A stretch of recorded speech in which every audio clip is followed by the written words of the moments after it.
Welcome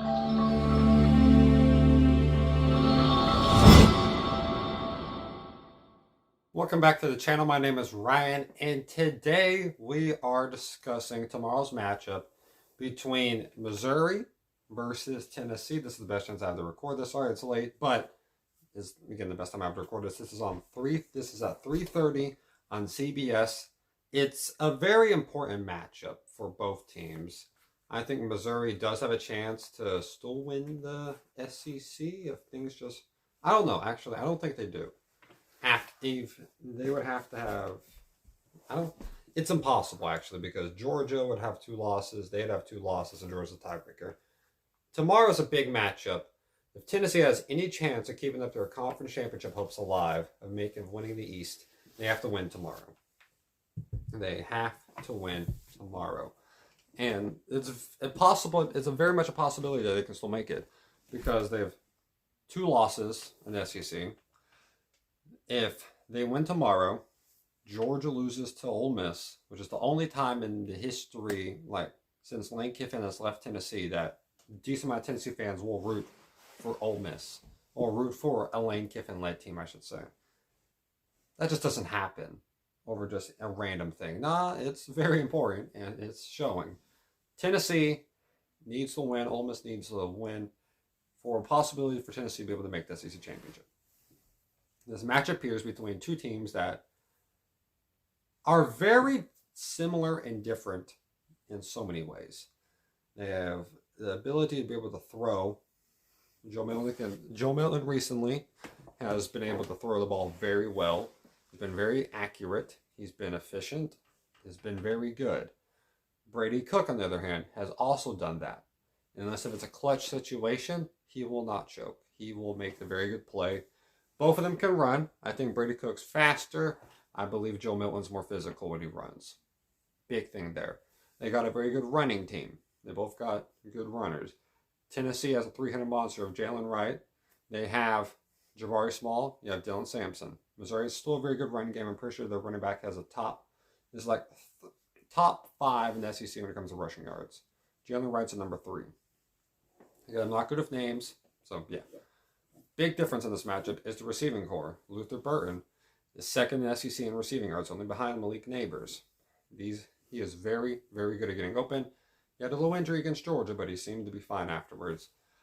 Still got big guy players on the team who can make big plays. You got to rely on them in this game. You're at home, Missouri.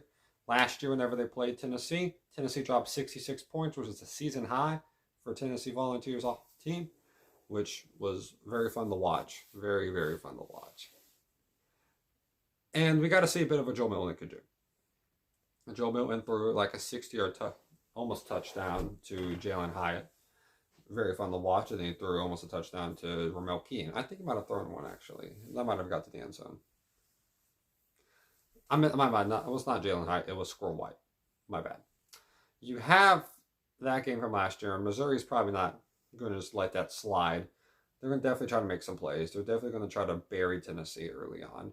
And that's when you have to rely on Tennessee's defense. This is a big thing. Both teams are very good at getting after the quarterback. Both guys when you have weak offensive linemen, they will get after you. They will get after you. Missouri showed that against Georgia. I think they had 3 or 4 sacks. That's not common. You don't usually just get 3 or 4 sacks against Georgia. They got to the quarterback. Tennessee can get to the quarterback. It's especially in big situations, they can put pressure on them. Even sometimes if they don't make the sack, they can get pressure. More recently, they seem like they've not done great at that, but maybe the game against UConn might have got their defense back to the set that they needed to be. Sometimes you just need a little bit of a reset week. Big thing in the situation, Tennessee is coming off a game against UConn that they just annihilated them. It was a free win, pretty much. By halftime, game was over. Missouri's come off a game that they had to go into a battle against the most dominant team we've seen in the past 5 years, which is this Georgia team that's won back-to-back national titles. They had to go to Sanford and try to win there. And they had a chance. And then Brady Cook threw an interception to the big man, which was returned, and then they ended up scoring, and then Brady Cook threw another interception. A lot of things happened. So Missouri's coming off of that loss in a very, very tough game And Tennessee's coming off a game that it was just a get back into the good set of things for them. They already had a good win against Kentucky. It was continuous with UConn, and they did that. Big week for both the teams now, but you got to feel like Tennessee's going to have more time to prepare than Missouri. Mainly body-wise. They can recover better situations, but what is the biggest offsetting when it comes to how you physically are? Just either tired-wise, either just physically-wise, whatever.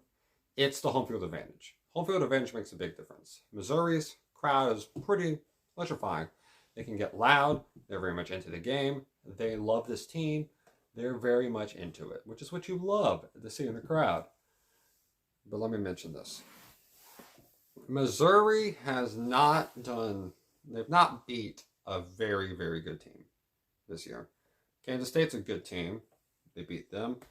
But they also beat Kentucky.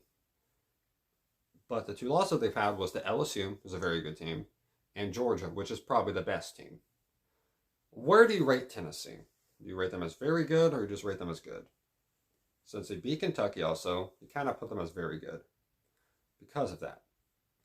And you look at their losses on the year. They lost to Alabama, but they very much could have won that game. And against Florida, I don't know. I don't know why. They just can never beat Florida at Florida. No matter how bad Florida is, no matter how good Tennessee is, they just never can. It's been a problem. It's just always been a problem, especially since Manning. Even Peyton Manning couldn't beat Florida. It's just a thing. It's a Tennessee way. But yeah, these teams are very even. You got to look at these situations like, okay, what are the small things that make the differences? What are the small things that could sway the game? It's, in my opinion, clutch game situations. The two times we saw Brady Cook in crunch game and clutch game situations, at least that, somewhere recently, it's LSU against Georgia. He's throwing interceptions. He's just throwing interceptions. He's made bad plays. The one time against Kansas State, he had decent field position, got down to ability. For them, close enough was a 61-yard field goal. That's not having to go that far. And that's still only as far as they got. It was only 61 yards. Harrison Beavis, that's his name, amazing kicker. The thicker kicker. That might play a difference in this game, but I think Chase Campbell, he's also a pretty good kicker for Tennessee. If it's 40 yards, if it's 50 yards and in, he's drilling it. He's not missing either from that. Very good. This game will come down to clutch game situations. We've seen Tennessee close out games. Missouri's had ability to close out games. But if they're down, what's going to happen? I've only seen Missouri make mistakes. And whenever you need these situations, you want to rely on players who can make big plays. The main big player in clutch situations I have seen over and over again done is Dylan Sampson. Dylan Sampson single-handedly took the game away from Kentucky. Made big plays. Made huge plays. Against A&M, Tennessee's defense rose up to the occasion. Got the stops they needed. And the run game made the difference. I think Tennessee's run game, late in game situations, are going to be too much to handle from almost any team in the country. I think that'll make a big difference in that game. In this one specifically, I got Tennessee winning this one. Give me the score being 30-20. Let me get this. I got the score being 35-31. Let's go with that. I think Missouri's going to put up points. I think Tennessee has to also put up a good amount of points.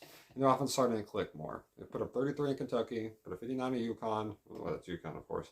But you know what I mean. Their offense is clicking more. I think the running is going to do very well. And you're talking about, well, Missouri's a decent run defense. They do.